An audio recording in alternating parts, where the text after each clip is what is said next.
everyone, and welcome to Conversations with Gofaune. I'm Gofaune Medisa, and today we'll be talking about navigating the diamond industry with Richard. Hi, Richard, how are you? Hi, Rafa, how are you? I'm good, and yourself?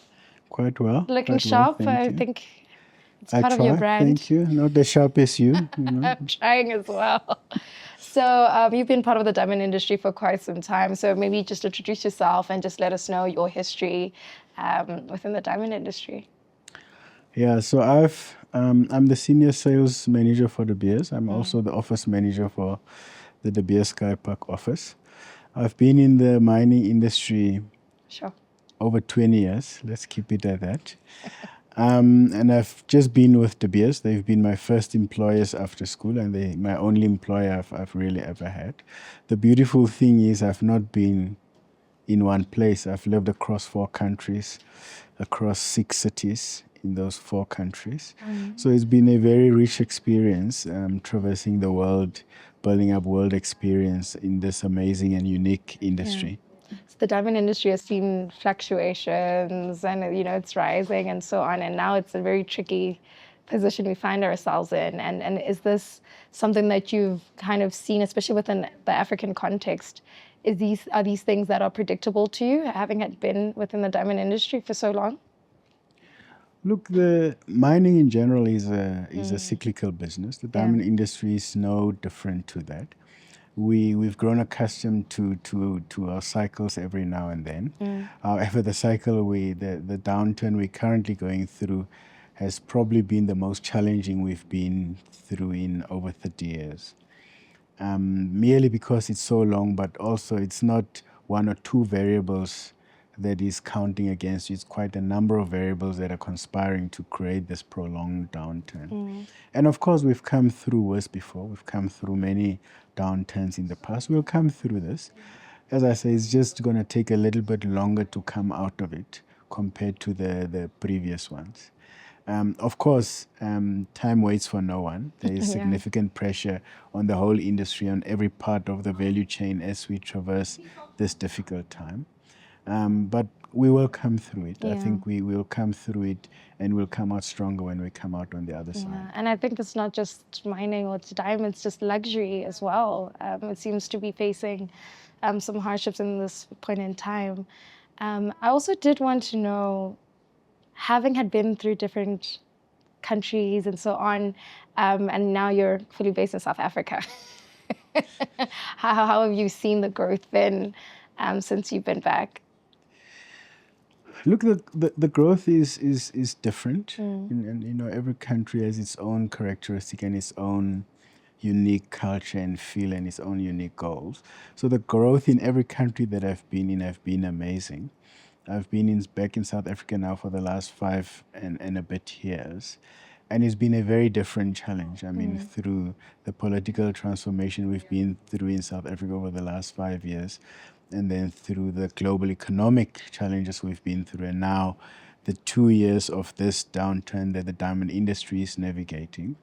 I was saying to someone that, we should feel blessed that we've been entrusted to help navigate an industry, employees in a company, your team, through this difficult time. We should feel exceptionally blessed that it's we that have been chosen to do that, because remember, anyone can look good when things go well. But it's only in tough times that people's true character comes through, and you can see who are the real characters of strength and resilience that can help us get through tough times. So it's been an immense, tough 2 years, but immense growth coupled with it, because you're really forced to think out of the box. How do we get the business through this? How do we get the industry through this? How do we get the communities that is in our surrounding operation areas? How do we help them navigate these tough times? So from a growth perspective, very, very good. Of course, from an economic perspective, not so good. But as I say, we will come through it. And despite the challenges, you're still pushing forth with transformation, which is a big part of the diamond industry and what you guys are pushing here with the enterprise development programs. Transformation, as I say, and I'm sure in South Africa, Namibia, Botswana, and Canada, transformation is pertinently important, but more so in South Africa. Yeah. You know, obviously, our history in South Africa, we come from colonialism, then apartheid.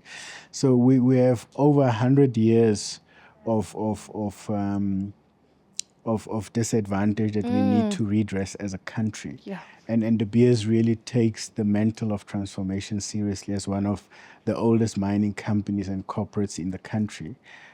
Transformation is really forefront for us to really play our little part in helping the country transform and creating equal opportunity for all of its citizens, so that true to the constitution of the country, everyone can enjoy the fruits of the raw minerals and natural minerals of this country to an equal extent. So transformation, even through this tough time, remains. We've just gone live now advertising for our next intake of the enterprise development for the next 3-year period. So yes, with all the economic difficulties that the diamond industry is facing, that still remains center and foremost for us to do, to play our part to nurture and develop young up-and-coming, historically disadvantaged talent, and really create the entrepreneurs and industrialists of the future. And how do you think, I mean, from your previous cohort, they're finding the business environment? Because I'm sure coming from just being a polisher, and then, now you're a jeweler, and now you have to work in the business of diamonds, it might be a bit of a difficult thing. Is that what you also teach them, to be able to know how to navigate the business world? Look, the program we run with in conjunction with Racecorp, who is our enterprise development partner, comprehensive program that really prepares them well from an entrepreneurial perspective, equipping them with all of the tools to set them up to become seasoned entrepreneurs once they exit the program. Of course, the equally tough part for them is they came out of the program amidst this downturn. Sure. So they went out into a very tough economic climate. And we're continuing to hold their hand to help them navigate this period and assist them to come out on the other side, just like even big mining companies are trying to make sure they stay in business through this difficult period. But we have no doubt that if they continue to apply themselves in the right way with what they've been equipped, they will really get on their feet and become the sound and well-rounded entrepreneurs and successful entrepreneurs that run sustainable entities that we intended for them to be. Yeah, I mean, it sounds all good and well, but this is tough. It's tough. It's a challenge, especially when now you're 5 years in, you're wondering when you're going to break even, and especially, like you said, historically disadvantaged. That's, your women, your Black-owned businesses. And so what happens? You just hold on. I mean, how do they navigate this space, especially during this downturn? So a key thing of this industry is collaboration and partnering. It's really about understanding that you cannot run it by yourself. You have to find the right networks to create collaboration opportunities, but also partner in the right way with the right people to help you build that strength and get on your feet and strengthen whatever you have in place so that you can move to the next level. So it's really about partnering and collaboration. I think that is what we're trying to encourage them to do, is to actively be out there and try and seek the right partnerships that will help them move forward. In a tough economic climate like this, it's very difficult for emerging entities. I mean, I don't have to tell you about the statistics of emerging entities and their success rate.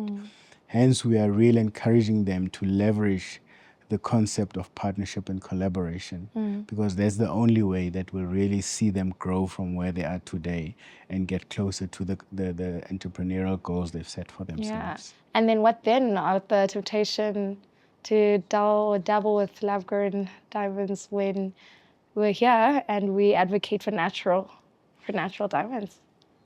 Look, and the lab-grown conversation is a very interesting one. It is. Lab-grown diamonds and natural diamonds will continue to coexist next to each other into the future. They're not mutually exclusive.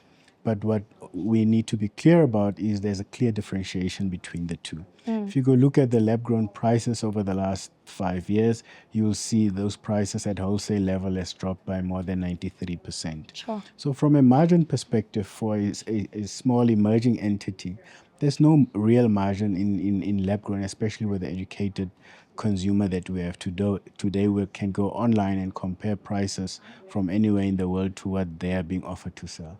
So yes, if they want to play in that space, all good and well. But from our perspective, really, from a natural diamond perspective, the real value lies in plugging into all the way from cutting and polishing of diamonds all the way down to end consumer. And that is where our program really train these guys to plug into that part of the value chain so that they can enjoy a slice of that better margins, which sits at end consumer level in the natural diamond space, not in the lab grown. So if you go look at the trend now, a lot of big global retailers are scaling back from lab grown diamonds precisely because the margins are becoming very, very squeezed, if not non-existent. Sure. So what chance does a smaller player have that plays at smaller volumes with those tiny margins to really make something meaningful out of lab grown diamonds? In the South African space, Botswana and Namibia, lab grown is not really a big feature. So it's not something that we're overly worried here, because these are countries that are really vested in natural diamonds because of the role that diamonds play in uplifting communities in these countries. Yeah.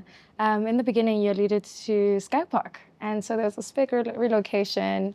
What was the strategic move? What was the intention behind it? And are you seeing results from that? Yeah, no, absolutely. We're seeing great results. Our people that we've relocated from Kimberley have settled in well. They're very happy. They now call Johannesburg home. So there's great results there. I think the most important strategic part we need to understand is De Beers. 15 years ago, we had 7 mines in South Africa. Sure. Today, we have 1 diamond mine in South Africa. So 5 years ago, De Beers embarked on this corporate realignment exercise where we're really trying to streamline our presence within South Africa so that, we bring our presence closer to each other, especially closer to where we have mines. Now, if you remember, in Kimberley, we no longer had any mine there, but we had the sorting office there. We relocated that sorting office to Johannesburg, to the IDZ by the OR Tambo Airport, for a number of reasons, key being obviously cost, safety and security, but more pertinently, that's an industrial development zone, which a number of our clients will be congregated there, but also a lot of industry services. The regulator is also located there. So that will just make it much easier for us to do business and operate our office there. That's why we located the office there.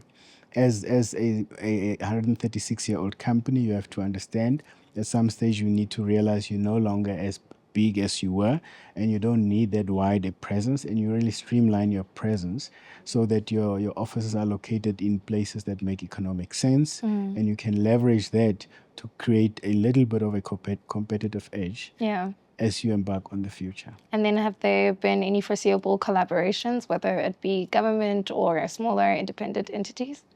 There's good collaboration. There's some things we're discussing with the Gauteng provincial government. They're very excited to have our office in Sky Park. We're in discussion with the Ekurhuleni municipality, so there's a few things we're looking at. So our presence there in itself played a critical role in attracting other businesses to the IDZ, because with obviously with us being a primary supplier of natural diamonds in South Africa, our presence generally will attract quite a number of clients. So there's been significant effort both from a municipal and a provincial level to really make sure that we fully ensure full occupation of the IDZ, which has now happened. They are now starting to think about phase 2 for the IDZ. That's how successful it's been. So there's been great collaboration so far. Yeah. And then anything foreseeable future? I mean, I know it's early to say anything now, but I mean, 2025, leading to 2030, is there any particular strategy you guys have looking at closing maybe certain spaces that you're occupying now and then focusing solely in Sky Park?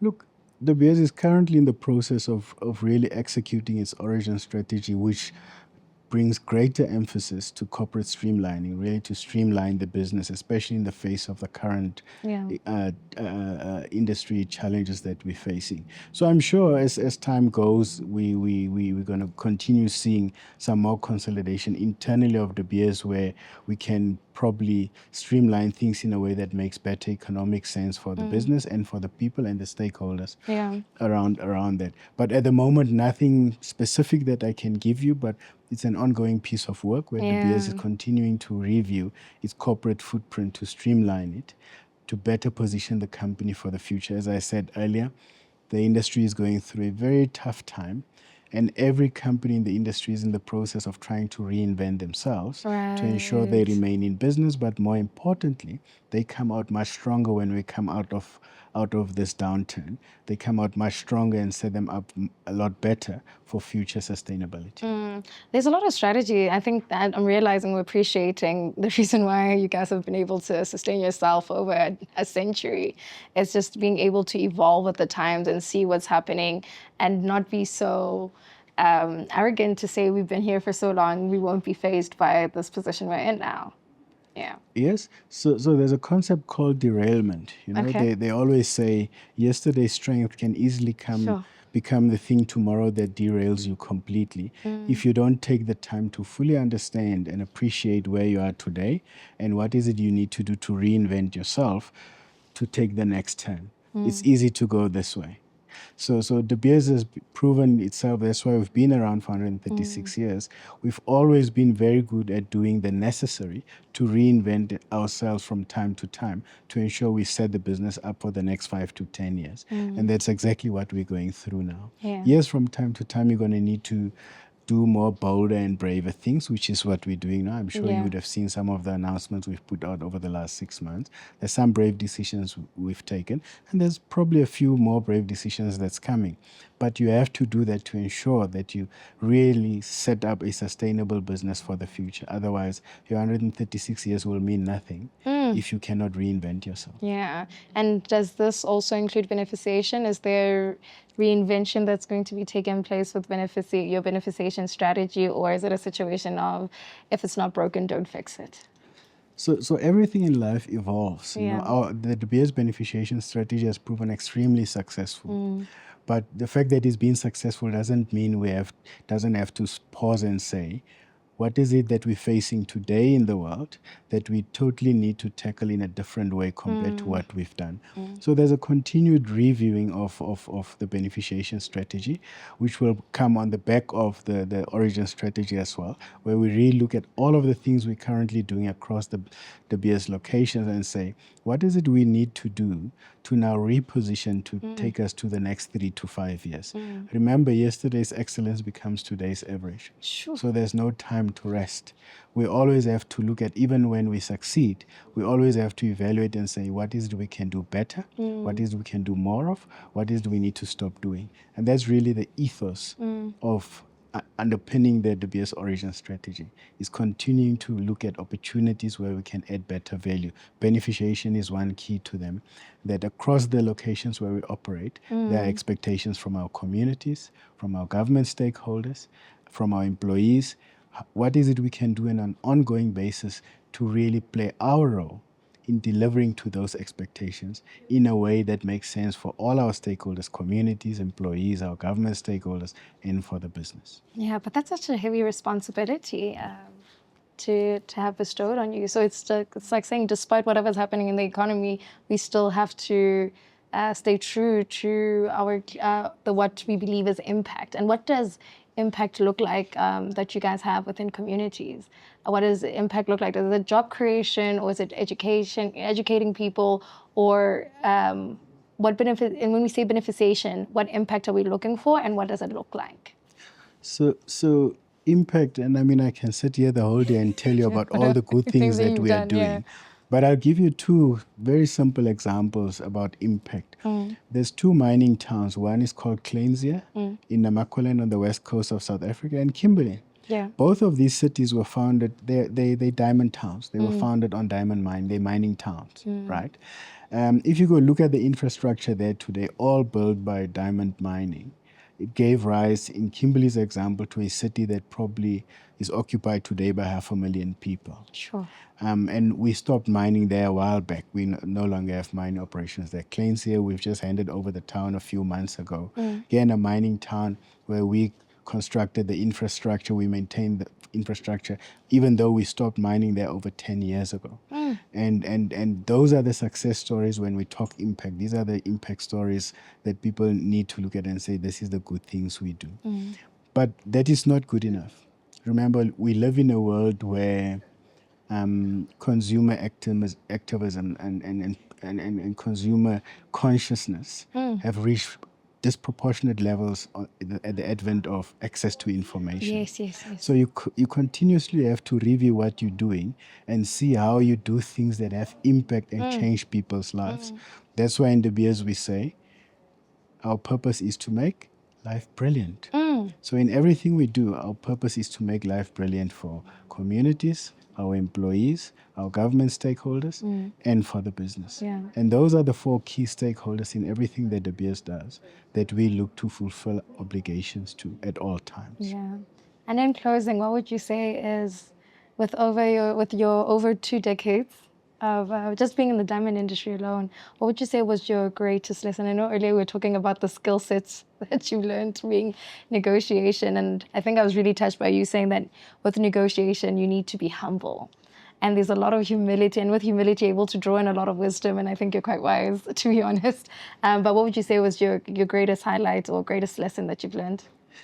I think my greatest lesson for me is really how we've been able as De Beers to help the whole, or to help communities and governments broaden the definition of what beneficiation is. If you go back 15 years ago, beneficiation was just defined as the manufacturing of a raw mineral to a semi or a final product.